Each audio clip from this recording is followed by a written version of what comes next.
Hello and welcome back to my channel. I'm Bree and I know it's late, I know, but I really wanted to watch this video, so I'm gonna do it. It's a corpse husband video and it's called For True Scary Hospital Horror Stories. And as always, I'm pretty nervous, but we're gonna watch it anyway because, I mean, why not? So let's watch it. I was so excited as it was my first job I'd been offered since my schooling. It was just casual work, but I was still ecstatic at the chance to work there as the money was great and it was the place that I didn't have to come. Why? Most of the time I would do 12-hour shifts, 7 a.m. These to are the 7 worst p.m. pictures ever. Sometimes I would be given the 3 to 11 p.m. No! shifts. I didn't really care for those much. I was used to working late for my previous job, but I had to drive a lot further to get home, and the late shifts are usually pretty slow. Another reason I didn't like them was because there was not very many people on staff and I would get lonely. Usually 4 nurses, 1 admin, me, and the emergency doctor, and that's it. Now, being in a small hospital like this one, you see some pretty strange things. I'm so nervous. Some people can't make it into the city, and so we've had the emergency STARS helicopter have to drop in every now and then. I've seen terrible things like whole families die from accidents on the curved country roads. What? I've even had people bring in animals in desperation as there was no vet nearby that was open. This one particular night, around 10 p.m. No, I can't. This is horrible. Why did I choose to watch this? Why? This is terrible because one day I hope to be a doctor, and things like this just make me not want to be a doctor anymore. Sitting talking with one of the RNs about a patient's chart, but mostly just wasting time until I could go home at 11 p.m. The hospital was quiet, and I'd only checked around 6 people into emergency at this point. I remember I was eating my yogurt and I heard a strange noise coming from the main doors. No. I saw a man walking towards us. No. He looked mostly normal, but he had a long coat on, which was strange as it's the middle of summer and even though it's dark out, it's still relatively warm. The RN next to me sighed and got up to go to the bathroom, leaving me to tend to our new arrival. Why? As he drew closer, the strange sound got louder and something caught the light. He was dragging something behind him that I couldn't quite make out, but I assumed it was metal by the noise it was making. It sent a shiver up my spine. Why am I watching this? He stopped at the desk and I could see his eyes were wide and his pupils were big. His face was pale and he looked like he hadn't slept in a while. Nope. I'd seen this look many times and immediately associated it with someone who was high on something. He leaned on the desk and ran his fingers through his hair, pulling at it and grinding his teeth. No. When people like this come in, they're usually looking for drugs.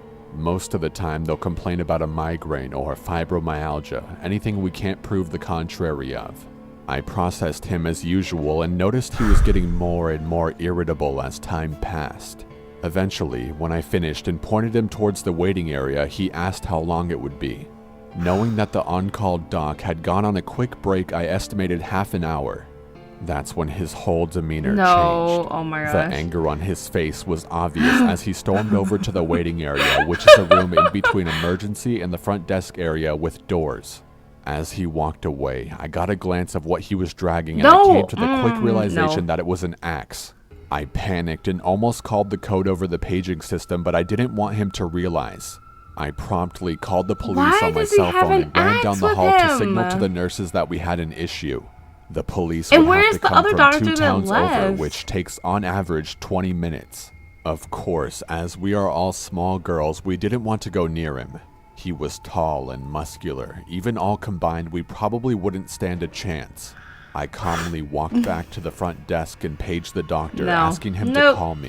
Wanted to be a doctor, not anymore. But never got a response. I watched the man getting more and more agitated, and soon he started yelling and asking for help. I hid from him, not wanting him to come back to me, and we devised a plan to lock him into the waiting area. How? The glass is reinforced and the doors are heavy, so it should hold him in there until the police arrived. Oh my gosh. The plan went down without a hitch until the man realized what we'd done. He started screaming and throwing chairs around the room. He was alone, so we didn't have to worry about him hurting anyone. Then he started using his axe on the door and glass to the front desk area where we were all standing and watching. I've never been so I mean- terrified in my life, and what made it even worse was the fact that he was making some headway on the door. Nope, It I was would've at went this home. time Bye. that the emergency Clocking doctor out. walks Bye, in the front guys. door of the hospital, sipping on a drink from the Max over the road. He saw us all huddled behind the desk and quickly took charge of the situation. After getting all the necessary information, he disappeared towards the back entrance of emergency, the way that ambulances bring the patients in. He then unlocked the door of the waiting room and tackled the man to the floor when he wasn't looking. He then proceeded to tie him up with cable ties. How is He that even sat on his possible? back Like, until what? the cops arrived. I was about to say. I was so thankful for having the young, physically fit doctor with us on that Yeah. night. I bought him coffee every time our schedules crossed as a thank you, but I don't think it would ever be enough. Since this was the second incident that went down for me as I worked a late shift, I decided to never work late shifts again. Heck no! I I'm would now never work Monday at night through Friday, again. 9 to 5 worker. Much safer that way. Yeah. Duh. How was that only the first story? Like I'm done already. I can't take anymore. I worked at a hospital doing transport for a couple of years. Okay, The transport home base was in the basement of the hospital where all the supplies are sorted and where all the laundry is done. I hated working late nights after this incident. On this particular night, I was the only one in the basement when I heard whistling at the end of the hallway by the elevator. I poked my head around the corner, expecting to see only my coworker on duty that night. But there was absolutely no one there. Nope. I just shrugged it off. Not ever working in a hospital, ever. Nights are generally slow, so I ate some snacks and hung out in the break room for a bit. Next thing I know, I hear a loud bang. I walked into the hallway and a bed is rolling down the hall, bumping into the sides. Nope. At this point, I think that my coworker is Nope. bullshitting I would have me. quit. I radio him and he says he's upstairs in the cafeteria. Well, I still don't believe him and think I'll catch him in the act. No. I walk past the laundry room and the machines start. I pop my head in there expecting to find him, but it's completely empty. Okay, starting to get a little nervous. Oh my god. I walk into the laundry room and the machines completely stop. No. I freeze. Nope. I and would then I have run out quit. and head towards the I would've elevator, and quit. that's when I hear the whistling again. At this point, I know I'm the only worker in the basement. As I'm standing there waiting for the elevator, things start falling off of the shelves down the hall. Boxes of gloves, tissues, packages of tubes. I'm literally standing there watching them fall off one by one at the opposite end of the hallway. I shit you not, my entire body broke out into goosebumps. My hair stood on end, and I fuck had a this strong goosebump. gut I would have feeling been I was being watched. gone. I was not I would have been alone. home by now. As No. I'm getting into the elevator, I feel what feels like someone brushing my arm. I went upstairs and found my coworker in the cafeteria and was freaking out to him. I got the fuck out of there and transferred soon after that. Heck The yeah, creepy thing to add to it is that I usually whistle mindlessly to myself at work. It was almost as if the spirit was mimicking me. Creepiest feeling ever. Chill. How is that only the second one? And we're only on the third one. There's one more. Like, I can't take this. This is torture. Like, what in the world? Around this That time is so last scary. year, I was at the hospital. I had cartilage from my knee grafted to these my pictures ankle, don't help. so I had They a knee don't the size help. of a football, and my ankle was broken and bolted back together.